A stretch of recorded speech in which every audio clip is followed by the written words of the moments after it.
The pink tax transcends a mere semantic misunderstanding. It represents a systemic economic phenomenon wherein products and services marketed specifically to women incur inflated prices compared to analogous male targeted counterparts.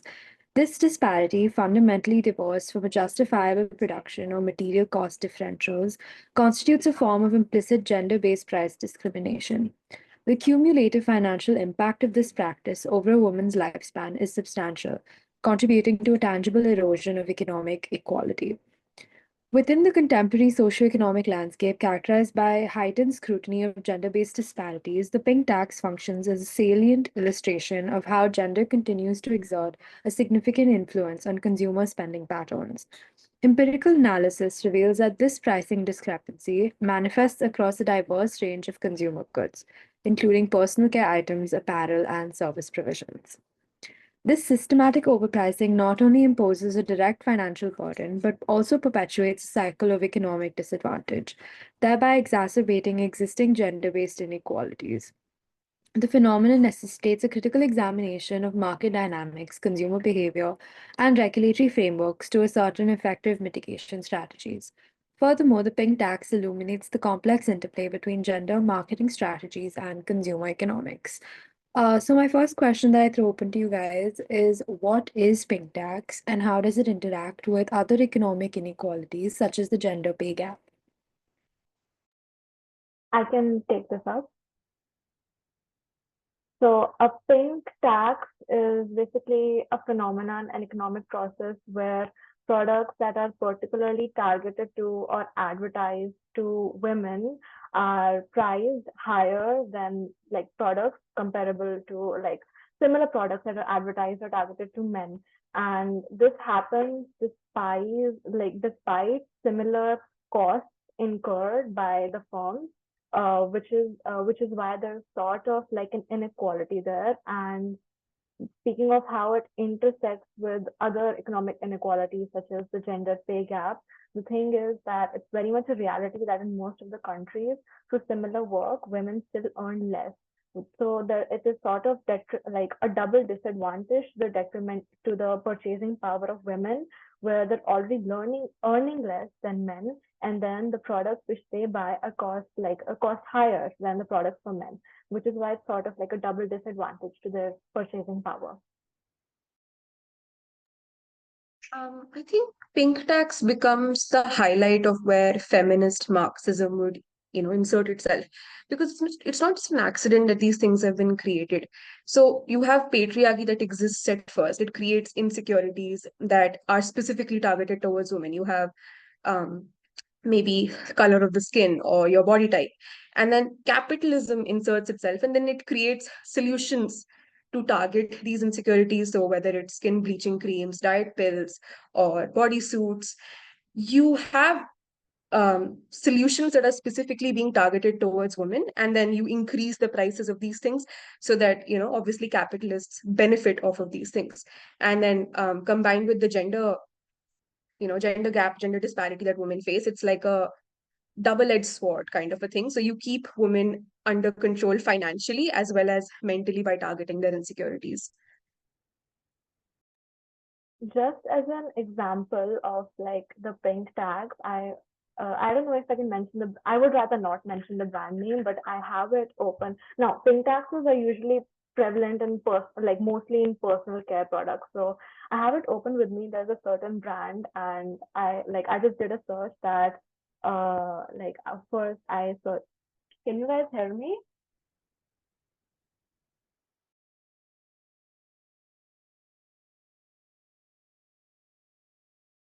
Hello. I think your camera just froze. So if you could just repeat whatever you were saying. Can you hear me now? Yeah, I can hear you now.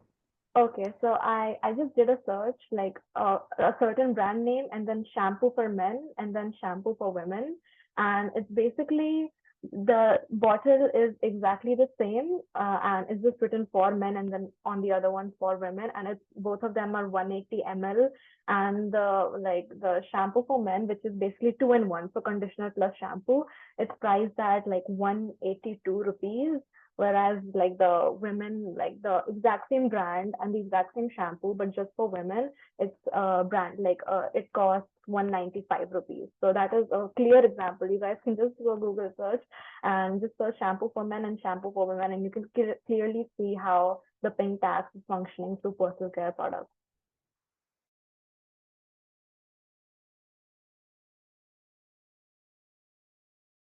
I think it's not just linked to personal care products like shampoo and services like haircuts, etc., but also essential products for women's health like menstrual hygiene.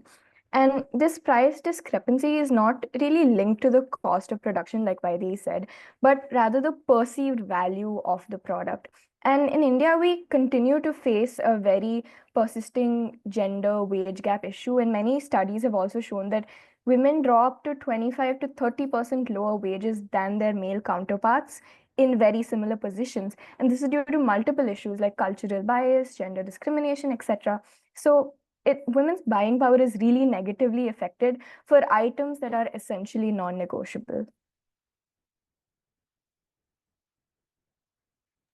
Soumya and Muskan, do you have anything to add? Well, to be honest, like everything was covered, but one thing I just wanted to highlight more as well, he said, was the dual disadvantage. I mean, seeing the fact that there is a wage gap, there is unpaid domestic labor, and there's also occupational segregation in women, in between women and men. Um, also when it comes to white women and non-white women in other countries outside India, where obviously colored women also face a sort of a wage gap when it comes with white women. I think it creates even more financial inequality and financial disparities between them because it increases the economic burden for them as well. So I think that just creates more of a disadvantage for them. Okay, my next Um, question is building. I'm sorry, did someone want to add? yeah, I wanted to Yeah. add something. I think this goes beyond just paying a tax, you know. It's actually leading to real life consequences for women. So if you think of CEOs, let's think of Bill Gates, right? There's this aesthetic of how a chill rich man should dress. He can show up to work in, let's say, hoodies. But think of a woman coming up to work in a hoodie and not like a well-tailored blazer with, let's say a skirt. There's a huge disparity on how you expect women to turn up to work. And and well-tailored blazers are way for women are going to be way more expensive than a man's blazer, number one. And they're not even expected to turn up to work, like every female CEO out there, her makeup is going to be amazing, her outfit is going to be so amazing, but Bill Gates can just show up to work in a hoodie and like cargos. And that's absolutely okay because he's a man and he's rich, and that's okay, right? My next question actually builds on this argument that you've just posited, which is how does the pink tax contribute to reinforcement of traditional gender roles and expectations? I think it definitely does play a role because in reality, because of the societal pressure, women are magically like supposed to stay the same. They're not supposed to age. They're supposed to look a certain way, which is why specifically beauty products and skincare products, which are targeted towards women, they cost they cost so much, all because there's this perceived like the thing is that there is demand for such products because there is a perceived need built inside of women that oh okay you need this to fit into what the society thinks an ideal woman is, and in that sense through advertisements or or through just expectations in general, there is a lot of demand for such products, which is why in the end the pink tax becomes very invisible in the sense that it's considered normal because we need it and because there's a lot of demand you cost there are like higher prices for it. So this is a deadly cycle which becomes really hard to break because it is so inbuilt inside the consumers that it's very normalized. I think also the fact that children's products like toys and clothes, they sort of play a very big role from a very early age. For example, the fact that girls have to wear colors like pink, yellow, white. They cannot buy Hot Wheels. They cannot buy remote controlled vehicles. They have to buy Barbies and plushies and, doctor sets and all of that. I think that just from a very early age, it puts this gender norm inside your head, which makes it very difficult for you to tackle it later on in life, and which, yeah, it just influences how, yeah, it just influences with traditional gender norms from a very early age. I think we should also really highlight the role of social media.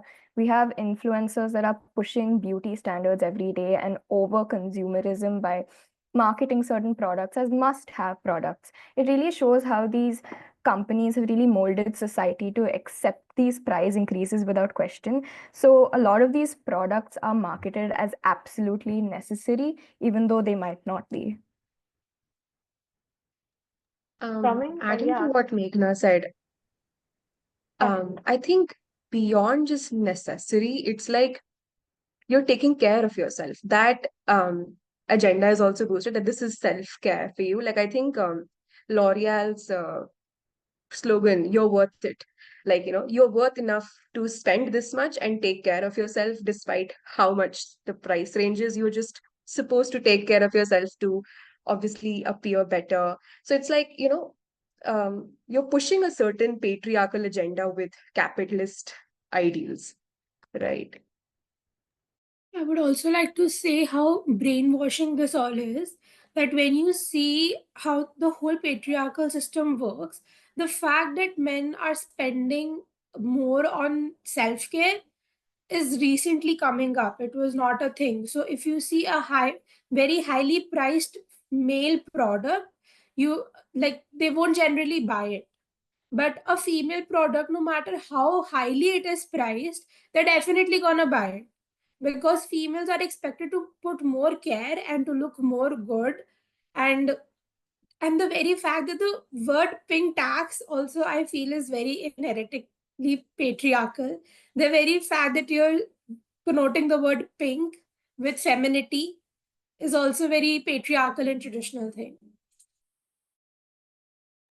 Just an example of, I know Meghna mentioned social media, is how like they because like there's the need for women to be more aesthetic, or I don't know, be spotless. So we would I had like brought in like personal care products, right? So I'm sure none of you guys must have even heard of it because social media just constantly creates new insecurities. But there was this ad which talks about, oh, this is a must-have moisturizer. Is this a moisturizer? Okay, moisturizer to get rid of strawberry legs. And I don't know if any of you have heard of that, but strawberry legs are apparently when there are like the pores on your legs like are very wide and very visible. So now to get rid of those, it's a must-have product. You all needed to get rid of that, and it's just everything in one moisturizer, and then you just price it so high. But now women think they need it. That this something completely natural, strawberry legs, which I have now. To get rid of that, I'll have to buy this, which obviously now is like it costs a lot more, but women think they need it, which is why they buy it. So that's how like the expectation to look perfect all the time plays a role in like supporting the pink tax.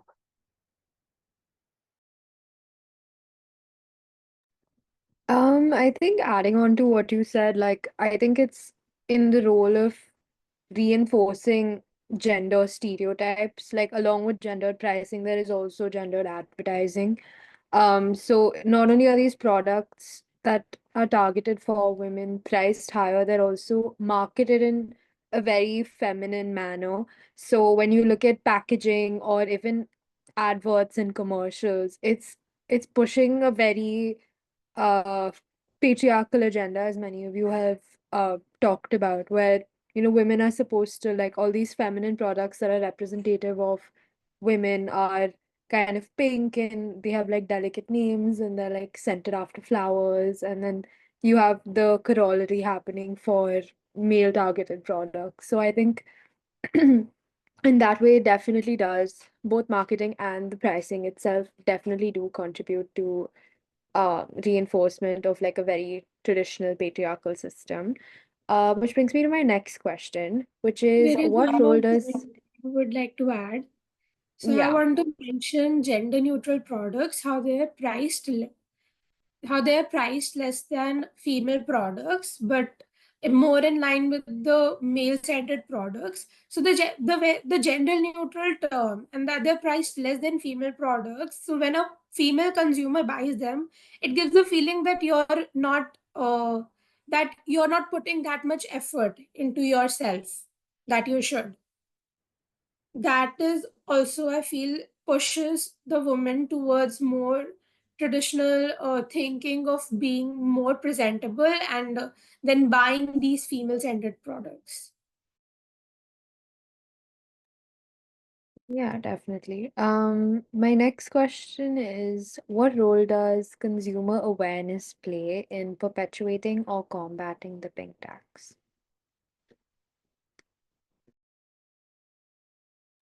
Can I take this?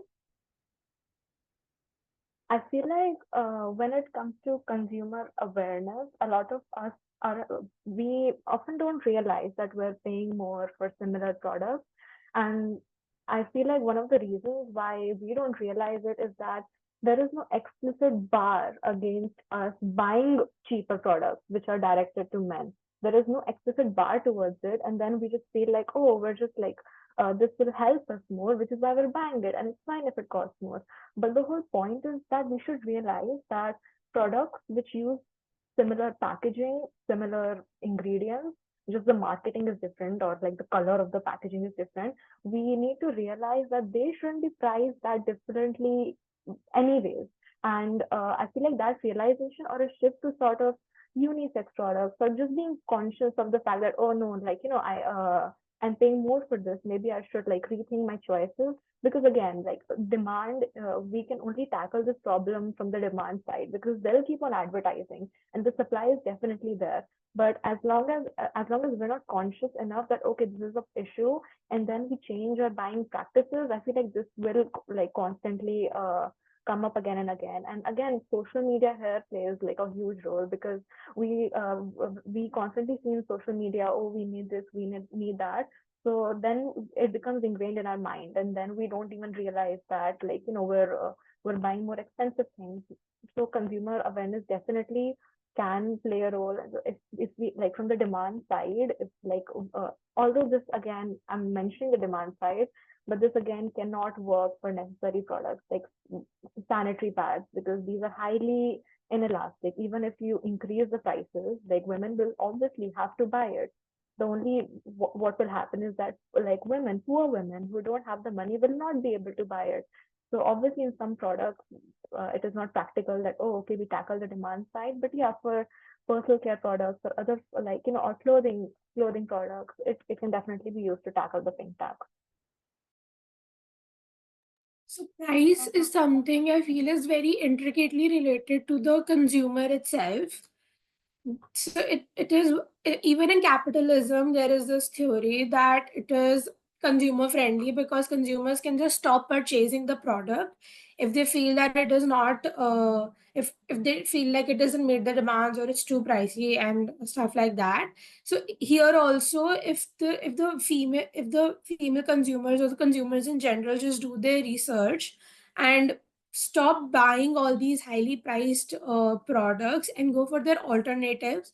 And like Vedi said, that there is no such bar against us buying the men only products. If we know that they have the same effect and they use the same ingredients, then it will prompt the companies to change their strategies, to reduce prices, to uh, to be aware with more to be aware and be more connected with the consumers also. I feel like this actually goes beyond just consumers. Let's say today I as a woman decide to stop getting my eyebrows threaded. That's me, let's say, going for an anti-capitalist thing. I am going to be looked at like a fool. Let's be honest, right? Women don't have that option to just go for unisex products, right?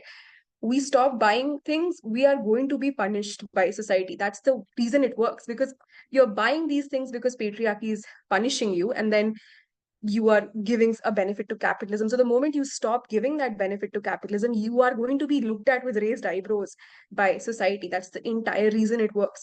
So it's not as just simple as buying a male razor instead of a female razor. It actually goes way beyond us as consumers. I feel like this is more about rational. And for certain products, like let's say hair, like really, really curly hair, there isn't a lot of market availability anyways for those products to begin with, which is why they're able to exploit off of that, because the supply is very low, right? So no matter how high like, it's not an essential product, let's say a hair mask or something, but simply because the market availability for that product is very low, they're able to increase that price to that point, because number one, there is no other market option, and number two, you're supposed to buy it because society is telling you to buy it.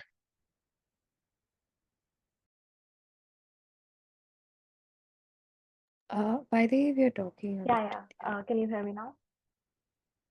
Yeah, okay. So I completely agree. And the sad truth is that often the value of a good woman is often hinges on under the patriarchal setup on how she presents herself or how she looks or whether she's able to maintain herself. So which is why if you do choose to not give into such products or such marketing, then the whole person is like, oh, she has let herself go, or oh, she just doesn't take care of herself. All these factors come into play, which just makes it so hard to make that choice or to just let go of such products, which basically promise to put you up that pedestal that, oh, okay, if you do this, you will fit into the standards. So yeah, completely agree. Yeah, definitely. And I think if you even look at phenomenons like price determination, discrimination, where basically sellers charge different prices to different like sections of consumers, and if you relate that to the seeming like there's this fallacy that when we pay more for a product, it's because it's of better quality or it suits you better. So I think when you relate price discrimination to this perceived value that consumers are receiving on paying more through pink tax. Um, I think it becomes very apparent how a lack of consumer awareness about pink tax kind of leads to a perpetuation of this cycle that everyone is talking about. Moving on, my next question is similar. So, how do factors like socioeconomic status, race, sexual orientation intersect with the pink tax to create unique challenges for different groups of women? I think a few semesters ago we did this GenSoc reading called I don't remember the name, but it was about lace workers in I think Nepal or Myanmar, who were cultivating the raw material for what's used in lingerie, right? So now uh, a stark contrast was drawn, like there's an old woman who's, poverty stricken, and she's cultivating what, Victoria's Secret brand models are wearing. So ultimately, she's portrayed as this non-desirable woman who's working really hard. And then obviously you have, let's say, Deepika Padukone wearing that, particular product that she's wearing.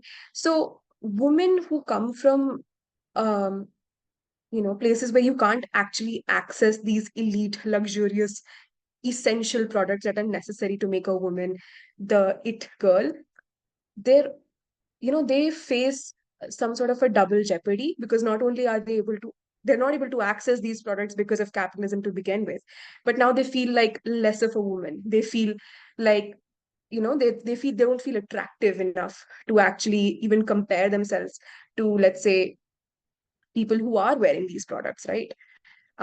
So it's 10 times more difficult for them actually.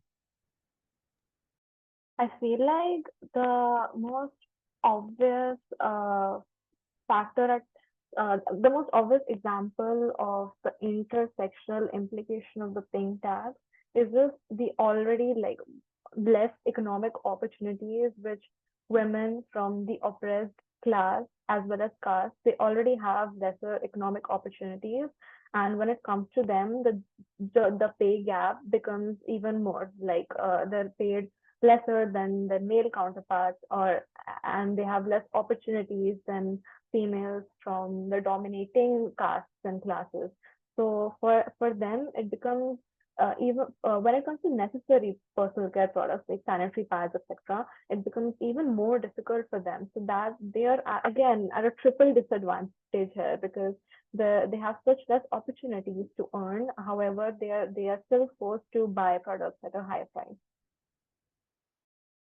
I would like to add to Belhi's point. So first they have less opportunities, then there is gender pay inequality. So these so this few increase this few paying tax, it becomes a huge financial burden for them over a period of their lifetime. A study done in US showed that over a gap of 30 years, this pink tax amounts to a few $1,000s. So for a few $1,000s for a marginalized woman who is black or is not cisgender plays a huge role in their life, who are already very much burdened with other needs, and then they have a higher financial burden of the basic necessities of their life. Yes, Thomas, since you brought in like the US, again, the gender pay gap, the way it, like, race is a huge factor which comes into play, especially in a country like US, where your wage is also like along with the gender dependent on factors like race, etc. And then there again, like same phenomenon where the burden is more on colored women. I think multicultural women are in a very unique position because they have to maintain their cultural identity while also, in a way, conforming to mainstream consumerism. Like Gauri previously mentioned, women with curly hair need to buy products that are specifically catered to their hair needs. But at the same time, there are certain mainstream beauty standards that they have to conform to. So the burden is, in a way, double for them. And this really perpetuates this cycle of income inequality, since a large portion of their already very low income is going towards basic necessities. I think also adding to this, um, many LGBTQ plus individuals, especially trans women, also face so many financial barriers because of this. I mean, the very fact that they need to use, that they want to use necessary care and beauty products to align with their gender expressions, it just adds like a financial strain and again creates more of a disadvantage for them and burden for them.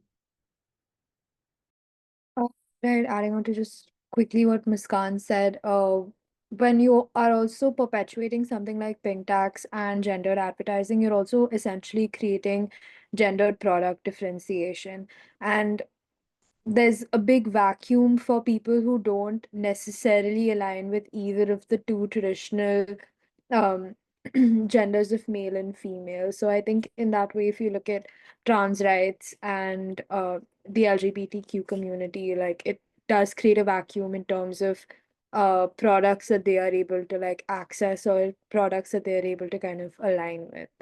My last question is, what is the legislative landscape in India for addressing the disproportionate effects of gendered pricing?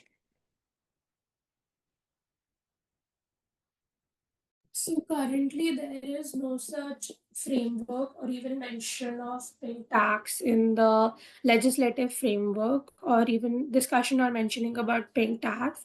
However, the Consumer Protection Act does talk about protection from unfair trade practices or deceptive practices, which can cover these highly priced products, even though there is no such speciality or difference in the ingredients or packaging between the male and female products.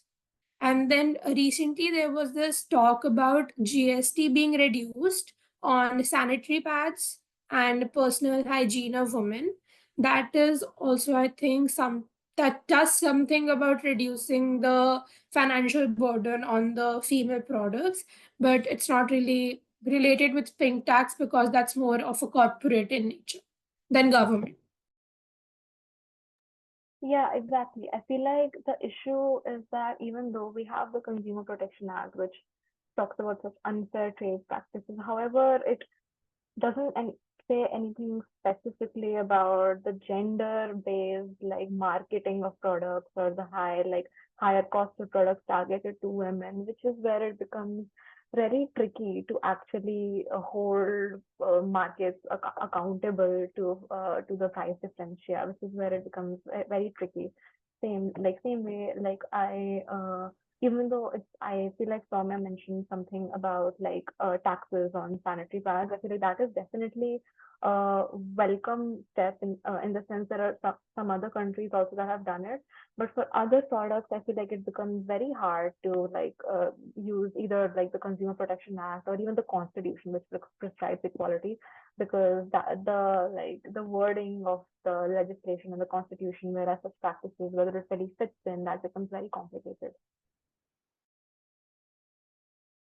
Then if we add about, then the government also probably will not do much to control these corporates for more transparency or reducing their prices, because they want to invite foreign investment, they want more companies to come to increase the GDP and stuff, and moreover to promote themselves as a first option in the race to the global south to the companies.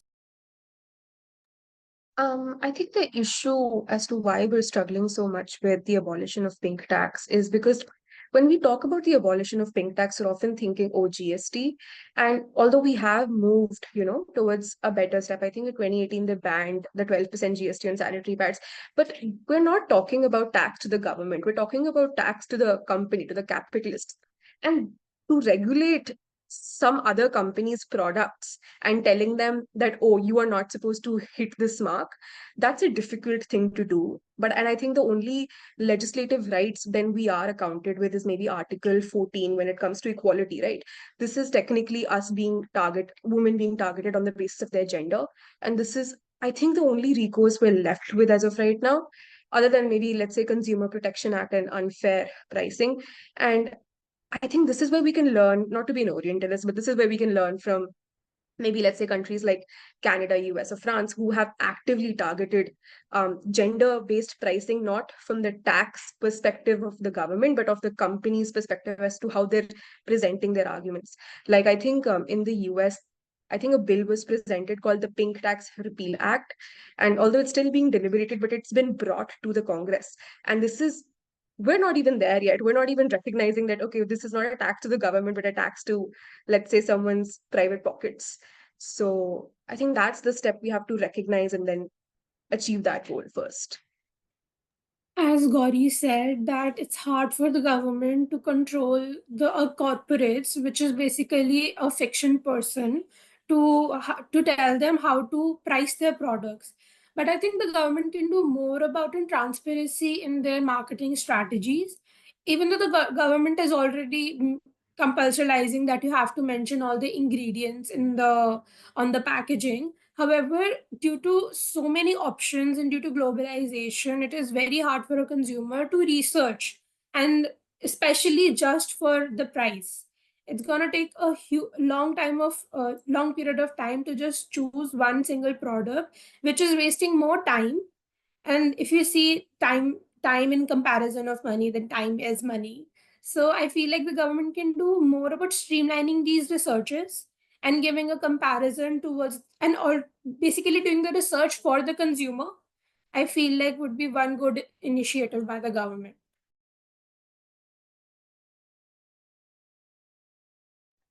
Okay, thank you everyone for your insights. I think there's still obviously a lot of work left to be done, as Gauri, Soumya have said, as well as everyone else.